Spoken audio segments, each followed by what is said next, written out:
ഇങ്ങോട്ടുള്ള വഴിയൊന്നും അറിയില്ല, കണ്ടപ്പോൾ ഒരു കൗതുകം.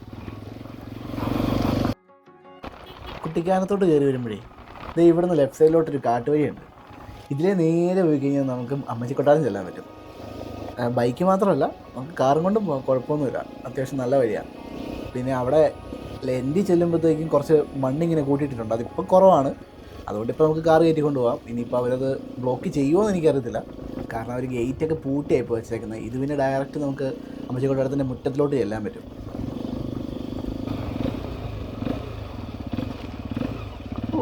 റിവർ ക്രോസിംഗ് ഉണ്ടല്ലോ. ഇത് കണ്ടിട്ട് എങ്ങനെ ഇതിൽ ഇറക്കാതെ പോകുന്നത്? ഞാൻ നേരെ പോയിട്ട് ഞാൻ തിരിച്ചു വന്നതിനകത്ത് ഇറക്കിയിട്ട് കയറുന്നതാണ് നിങ്ങൾ ഈ കണ്ടുകൊണ്ടിരിക്കുന്നത്.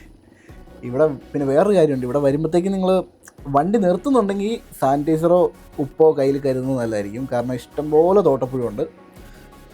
ഇനി എത്ര തോട്ടപ്പുഴ അടിച്ചെന്ന് പറഞ്ഞാൽ ഈ കാട്ടിലൂടെ ബൈക്ക് ഓടിക്കുമ്പോൾ കിട്ടുന്നൊരു ഫീലുണ്ടല്ലോ, അത് ഫീലാണ്. പിന്നെ മൃഗങ്ങളൊക്കെ ഉണ്ടോ എന്ന് നോക്കി പോകണം, സൂക്ഷിക്കണം. ഒരു മീഡിയം സ്പീഡിൽ ബൈക്ക് ഓടിക്കണം. ഒത്തിരി സ്പീഡിൽ പോയിട്ട് ചിലപ്പോൾ നമ്മൾ പെട്ടെന്ന് എന്തെങ്കിലുമൊക്കെ ഉണ്ടെങ്കിൽ നമുക്ക് പാനിക്കായിട്ട് നമുക്കൊന്നും ചെയ്യാൻ പറ്റാത്ത അവസ്ഥയിലായി പോകും. നമ്മൾ നോക്കിയും കണ്ടുമൊക്കെ പോവുകയാണെങ്കിൽ ഭാഗ്യമുണ്ടെങ്കിൽ രക്ഷപ്പെടും, ഇല്ലെങ്കിൽ പിന്നെ ബാക്കി പറയണ്ടല്ലോ. ഈ വളവ് തിരിഞ്ഞങ്ങ് ചെന്ന് കഴിയുമ്പോഴത്തേക്ക് പിന്നെ സ്ട്രെയിറ്റ് വഴിയിൽ ഫുള്ള് മരം കവർ ചെയ്ത് നിൽക്കുകയാണ്. കാണാൻ ഭയങ്കര ഭംഗിയാണ്. ഇത് ക്യാമറ കാണുന്നതല്ല, നേരിട്ട് വന്ന് നോക്കണം, ഭയങ്കര രസമാണ്. എനിക്ക് ഈ വഴി വരുന്നതിൽ എനിക്ക് ഏറ്റവും ഇഷ്ടപ്പെട്ട ഭാഗം ഇതാണ്. ഇത് നല്ല ഭംഗിയാണ് ഇത് കാണാൻ. നേരെ ആ വെട്ടം കാണുന്നത് അമ്മച്ചിക്കൊട്ടാരത്തിൻ്റെ മിറ്റമാണ്. ഇവിടെ നിന്ന് നമുക്ക് കാണാൻ പറ്റും. കുറച്ച് ദിവസം കഴിയുമ്പോൾ നമുക്ക് അമ്മച്ചിക്കൊട്ടാരം കാണാം.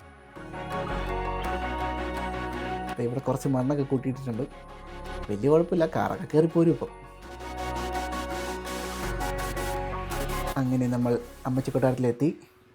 ഇന്ന് തിരക്ക് കുറവാണല്ലോ, സാധാരണ ഇവിടെ വരുമ്പോൾ ഇഷ്ടം പോലെ ആൾക്കാരെ കാണുന്ന, ഇന്നിപ്പോൾ ആരുമില്ല. അപ്പോൾ ഓക്കെ, ബായ്, അടുത്ത വീഡിയോ കാണാം.